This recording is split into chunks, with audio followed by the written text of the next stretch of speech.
नहमदुहु व नुसल्ली अला रसूलिहिल करीम अम्मा बाद अऊज़ु बिल्लाहि मिनश शैतानिर रजीम बिस्मिल्लाहिर रहमानिर रहीम या अय्युहल्लज़ीना आमनू कुतिबा अलैकुमुस सियामु कमा कुतिबा अलल लज़ीना मिन क़ब्लिकुम लअल्लकुम तत्तक़ून व क़ाला अल्लाहु तबारक व तआला शहरु रमज़ानल्लज़ी उन्ज़िला फ़ीहिल क़ुरआनु हुदल लिन्नास व बय्यिनातिम मिनल हुदा वल फ़ुरक़ान सदक़ल्लाहुल अज़ीम। मोहतरम व मुकर्रम नाज़रीन और मुशाहिदीन, अस्सलामु अलैकुम व रहमतुल्लाहि व बरकातुहू। आज आप हज़रात की खिदमत में माह रमज़ान के इस्तक़बाल के ताल्लुक़ से चंद चीज़ें अर्ज़ करनी हैं। अल्लाह रब्बुल इज़्ज़त का बेइंतहा एहसान और उसका करम है कि एक बार फिर इंशाअल्लाह हम रमज़ानुल मुबारक की बरकतों और रहमतों से फैज़याब होंगे और इन बाबरकत लम्हों को इंजॉय करेंगे। माह मुबारक के सिलसिले में उसकी जो फजीलतें हैं, इसके ताल्लुक़ से बाकायदा किसी अगली वीडियो में इंशाअल्लाह हम लोग गुफ्तगू करेंगे।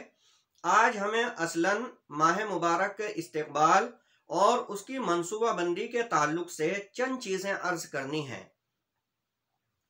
रमज़ानुल मुबारक का एक एक लम्हा और एक एक घड़ी हम जानते हैं कि बेइंतहा कीमती और बेशबहा हुआ करती है। अब उस एक एक लम्हे से, एक एक सेकंड से हम किस तरह से फ़ायदा उठाएं, किस तरह से इस्लामी कामों में, दीनी कामों में उसको खर्च करें, इसकी प्लानिंग बहुत ज़रूरी है। आमतौर पर अगर हम जायज़ा लें, अभी तक हमारी ज़िंदगी में कितने रमज़ान आए और चले गए। रमज़ानुल मुबारक के दौरान अल्लाह का बड़ा शुक्र है कि हम लोग एक रूहानी कैफियत का मुशाहिदा करते हैं। महसूस होता है कि रूहानी तरक्यात के मनाजिल तय कर रहे हैं। लेकिन रमज़ानुल मुबारक जैसे ही ख़त्म होता है तो लगता है कि वो कैफियत और वो रूहानियत माह रमज़ान के साथ ही रुखसत हो गई है। हमारा रमज़ान एक इनकलाबी रमज़ान नहीं बन पाता और उसकी बुनियादी वजह यह है कि हम लोग माह मुबारक की पहले से मंसूबा बंदी नहीं करते हैं। हालांकि मंसूबा बंदी करना बेइंतहा ज़रूरी है और माह मुबारक की प्लानिंग के लिए सबसे बुनियादी चीज़ ये है कि हम आज और अभी अपना मुहासबा करें कि आज हम कहाँ खड़े हैं।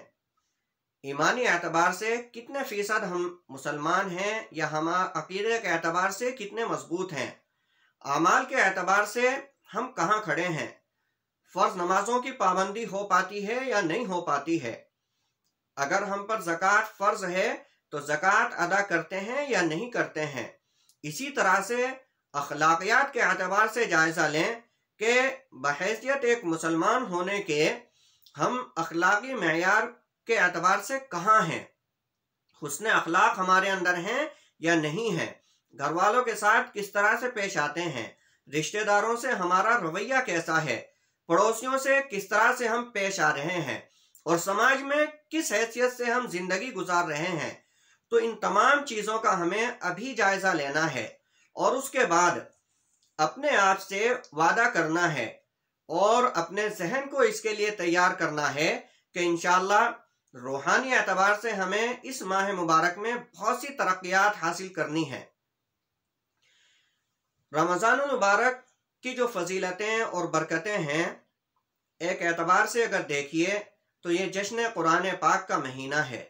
जैसा कि सूरतुल बकरा आयत नंबर 185 में अल्लाह रब्बुल इज़्ज़त ने इरशाद फरमाया, शहरु रमज़ानल्लज़ी उन्ज़िला फ़ीहिल क़ुरआन, कि रमज़ानुल मुबारक ऐसा महीना है जिसमें कुरान करीम नाजिल किया गया और ये लोगों के लिए हिदायत है।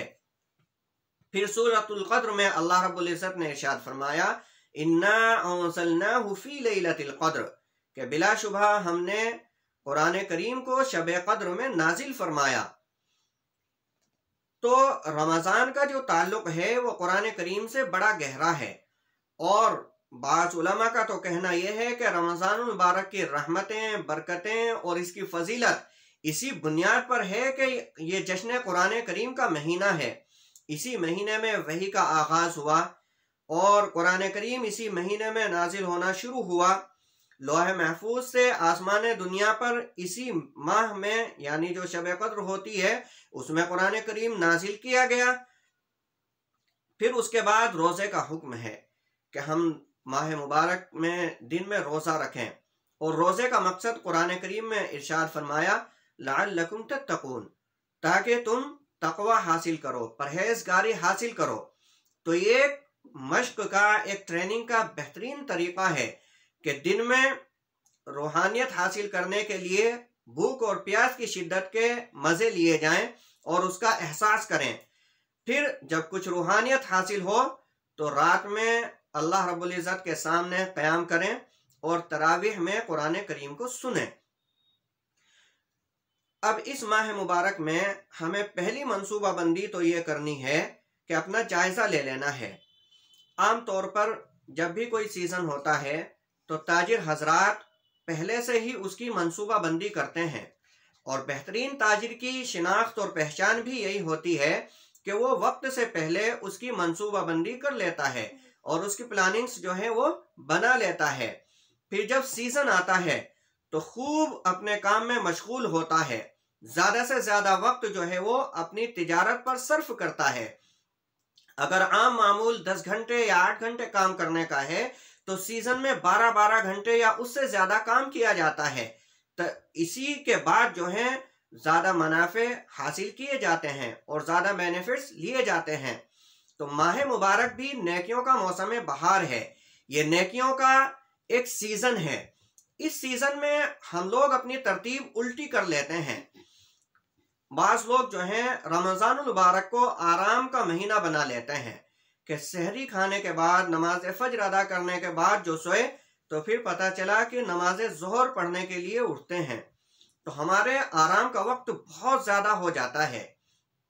जबकि रसूल करीम सल्लल्लाहु अलैहि वसल्लम के रमज़ान को अगर हम देखें तो वो कोई सुस्ती, काहिली या आराम तलबी का रमज़ान नहीं था। रसूल करीम सल्लल्लाहु अलैहि वसल्लम और असहाबे रसूल सल्लल्लाहु अलैहि वसल्लम का जो रमज़ान था वो एक मुतहर्रिक रमज़ान हुआ करता था। 2 रमज़ान में तो अल्लाह के रसूल सल्लल्लाहु अलैहि वसल्लम ने गज़वे किए। गज़वाए बद्र जो है रमज़ान मुबारक में पेश आया, और इसी तरह से फतह मक्का भी माह रमज़ान मुबारक में हुआ। तो जब तो ये बड़े काम माह मुबारक में अंजाम दिए जा रहे हैं, हम अंदाज़ा लगा सकते हैं कि कैसा मुतहर्रिक रमज़ान जो है वो असहाबे रसूल का होता होगा। लेकिन हमारे यहाँ आराम तलबी में वक्त ज़्यादा गुजर जाता है या खुराफात में ज़्यादा वक्त हम लोग गुजारते हैं।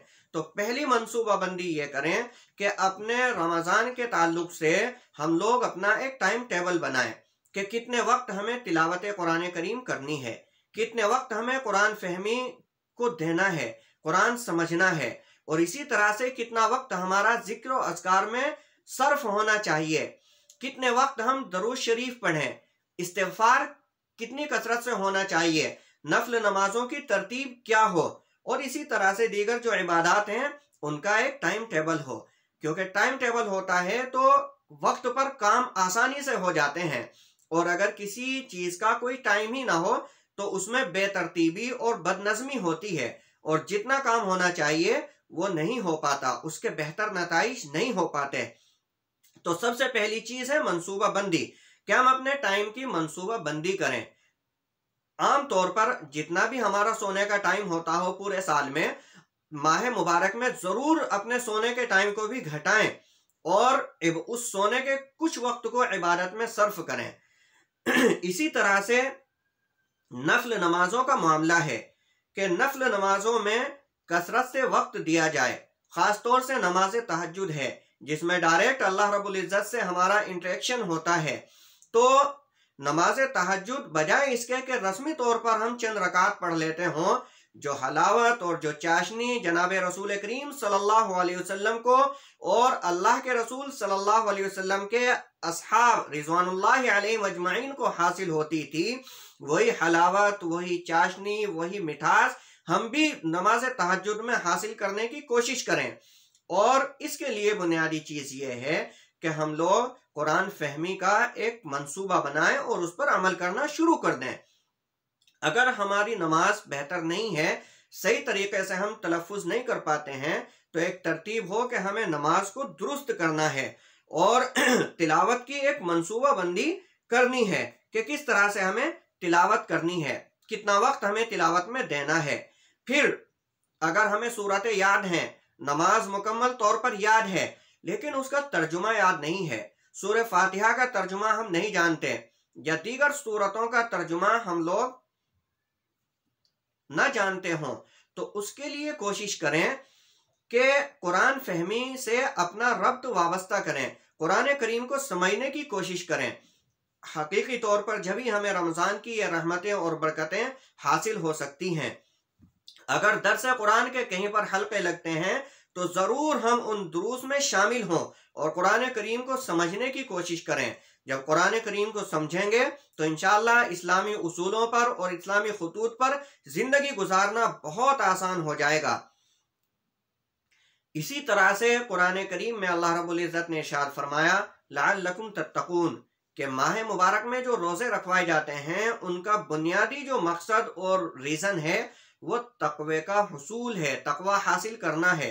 तो हम लोग तकवा हासिल करने के लिए ये तमाम काम करते रहें, जिनमें सबसे पहले कुरान करीम की तिलावत, दूसरे नंबर पर कुरान करीम को समझने की कोशिश, फिर नमाज बाजमात का एहतमाम, इसका भी खाका बनाए कि हमारी तकबीर तहरीमा भी जो है वो फौत ना होने पाए, और नफल नमाजें, तहज्जुद, इशराक, चाश्त, अवाबीन और इसके अलावा दीगर नफल नमाजें, ये सब जो है हम पढ़ने का एक मामूल बनाएं और मुस्तकिल इस पर अमल पैरा हों। फिर जिक्र अस्कार, दुरूद शरीफ, इस्तिग़फ़ार, इन सब का भी एक वक्त मुतय्यन किया जाए। इंशाअल्लाह इस तरतीब से अगर हम रमज़ानुल मुबारक को गुजारेंगे तो माह मुबारक हमारे लिए एक इनकलाबी रमज़ान बन जाएगा। दूसरी अहम चीज़ है सेल्फ इम्प्रूवमेंट, कि अपने आप को हमें प्रोग्रेसिव बनाना है, तरक्की याफ्ता बनाना है इस्लामी एतबार से। अपना, जैसा कि मैंने अभी अर्ज किया था कि हम लोग खुद अपने लिए जायज़ा लें कि रमज़ान शुरू होने से पहले हम कहाँ हैं, और फिर जब रमज़ान ख़त्म हो रहा हो तो फिर जायज़ा लें कि कितने % हमने इम्प्रूवमेंट किया, कितनी जो है हमारे अंदर तब्दीली आई है, और वो तब्दीली आर्जी ना हो बल्कि ईद के बाद भी बदस्तूर उसमें तरक्की होती चली जाए, तब हमारा रमज़ान इनकलाबी रमज़ान बनेगा। एक बेहतरीन फर्द, समाज का एक मुअज़्ज़ज़ फर्द बनने की हम लोग कोशिश करें। इसी के साथ साथ जो है हुकूकुल इबाद का मामला है उसको भी सही तरीके से अदा करने की कोशिश की जाए। अगर खुदा न खास्ता किस चंद लोगों के हुकूक हमने सल्ब कर लिए हैं तो उनकी अदायगी का सामान इस माह मुबारक में जरूर किया जाए और लोगों से हुस्न मुआशरत का मामला करें, अच्छी तरह से उनके साथ पेश आएं। तीसरी चीज है कम्युनिटी डेवलपमेंट, कि हमारी जो कौमी तरक्की है वो किस तरह से मुमकिन हो सकती है, इसके लिए एक खाका बनाएं और कोशिश करें गरीब और नादार लोगों की मदद करें, उनका ताउन करें। ऐसे लोगों को तलाश करें कि हमारे समाज में, हमारे अड़ोस पड़ोस में, हमारे रिश्तेदारों में, दोस्त अहबाब में कौन लोग हैं जो ज़रूरतमंद हैं, और ऐसे ज़रूरतमंद हैं जो सफ़ेद पोश नज़र आते हैं लेकिन अंदर से परेशान हाल हैं, बेइंतहा ज़रूरत होती है लेकिन उनकी गैरत, उनकी खुददारी सवाल करने नहीं देती है। हदीस तय्यबा में भी ऐसे लोगों के लिए ख़ास तौर से उनकी मदद और नुसरत के लिए उकसाया गया है कि ऐसे लोगों को तलाश किया जाए जो अपनी खुददारी की वजह से सवाल नहीं करते लेकिन ज़रूरतमंद होते हैं। फिर यतीमों की किफ़ालत की जिम्मेदारी ली जाए। अगर हम कुछ यतीमों को ज़ाती तौर पर जानते हैं तो जिस हद तक उनका ताउन कर सकते हों घर का खर्च चलाने में, और सबसे बुनियादी चीज़ के तालीमी किफ़ालत की जाए। हम इस माह मुबारक में एक अहद करें कि हमारी आमद का जो एक ख़ास हिस्सा होगा उसके इतने फ़ीसद हम लोग मुसलमान कम्युनिटी के बच्चों को तालीम दिलाने के लिए खर्च करेंगे। यकीन जानिए कि ये ऐसी मद होगी कि इंशाअल्लाह इसके नताइज बहुत ज़्यादा ज़बरदस्त और समरावर होंगे। अल्लाह के यहाँ भी आपको बेइंतहा अज्र मिलेगा, और फिर हमारी जो कम्युनिटी रोज़ बद से बदतर होती चली जा रही है उससे भी इंशाअल्लाह हम छुटकारा पाएंगे, नजात पाएंगे। तो तालीमी किफ़ालत की जिम्मेदारी हम में से हर आदमी कोशिश करे कि कौम के एक बच्चे की तालीमी किफ़ालत ज़रूर हम लोग इंशाअल्लाह करेंगे, और उसके लिए बेहतरीन वसाइल जो है इख्तियार किए जाएंगे। उनके बच्चे के घर वालों पर भी ये जिम्मेदारी न छोड़ी जाए। अपने आप किसी अच्छे स्कूल का इंतखाब करिए और उस जरूरतमंद बच्चे का एडमिशन अच्छे स्कूल में कराइए। किसी बेहतरीन मकतब से उस बच्चे को जोड़िए और वहां पर उसकी दीनी तालीम का बंदोबस्त कीजिए। इस तरह से अगर ये एक तरतीब हम बना लेते हैं तो इंशाअल्लाह इसके नताइज बड़े अच्छे होंगे। आमतौर पर नादारी और गुर्बत की वजह से जो बच्चे अपनी बेहतरीन सलाहियतों के बावजूद तालीम हासिल नहीं कर पाते, देखने में आता है कि थोड़े से बाशऊर जैसे होने लगते हैं, वो गलत आदतों में मुलविस हो जाते हैं, नशे के आदी हो रहे हैं, इसी तरह से शराब के आदी होते जा रहे हैं, जुआ खेलने के आदी होते जा रहे हैं और बहुत सारे जो कैरेक्टरलेस हो जाते हैं बच्चे, और बहुत सारे जो हैं वो उन खराबियां उनके अंदर पैदा हो जाती हैं। तो इन तमाम खराबियों से बचाने का बेहतरीन तरीका यह है कि हम अपनी कौम के कमज़ोर और ज़रूरतमंद बच्चों को तालीम दिलाने की जिम्मेदारी अपने कांधों पर लें और जितना भी हम लोग बच्चों को तालीम दिला सकते हों उतनी बेहतर तालीम दिलाएं। तो ये एक बेहतरीन मद है।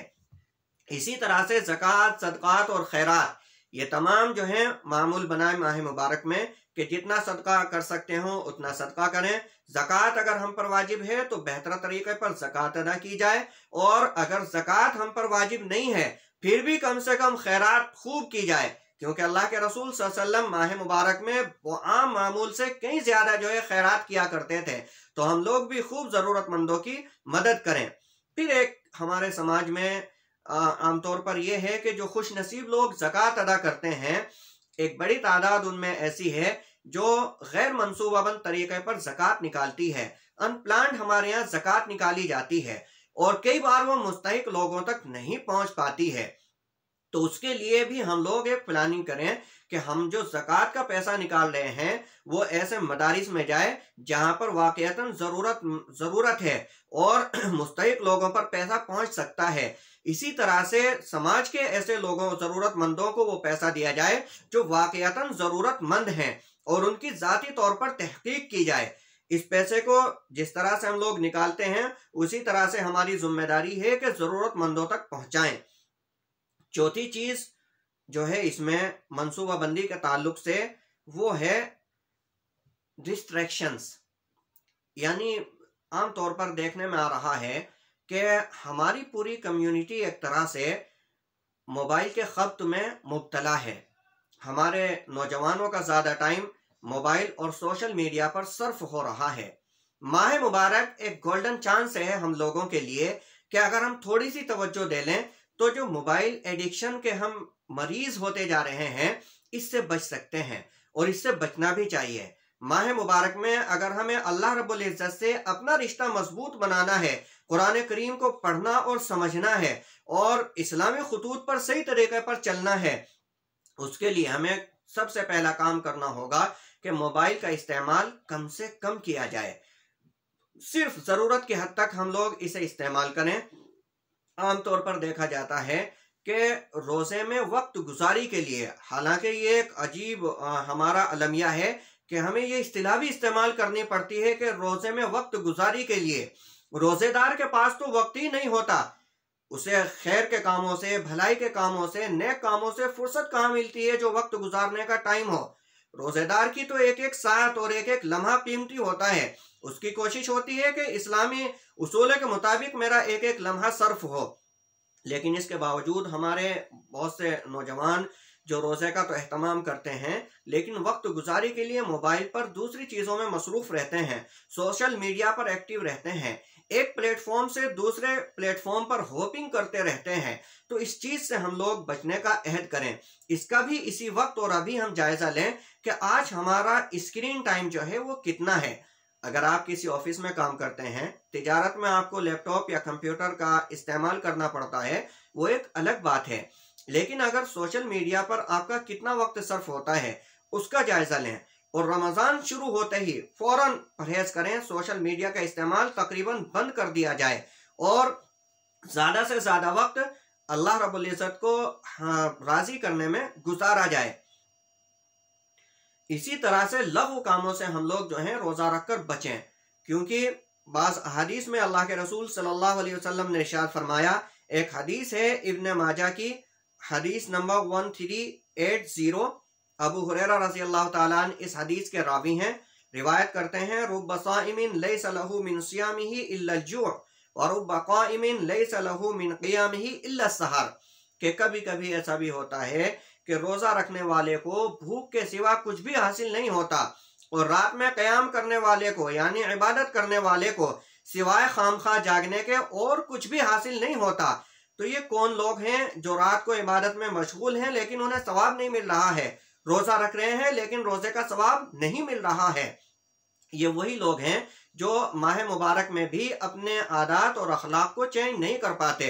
रोज़ा रखा लेकिन झूठ बोलने की जो तरतीब आम दिनों में थी उसी तरतीब पर हम लोग गामजन रहे।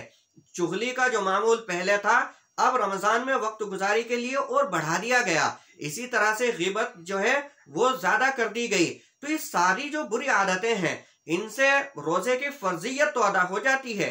आप मुफ्ती साहब से अगर फतवा लेंगे तो फर्जियत अदा होने का फतवा तो दे दिया जाएगा, लेकिन बुनियादी जो मकसद था माह रमज़ान का, तकवे का हुसूल, तकवा हासिल नहीं होगा, अच्छे अखलाक नहीं बन पाएंगे।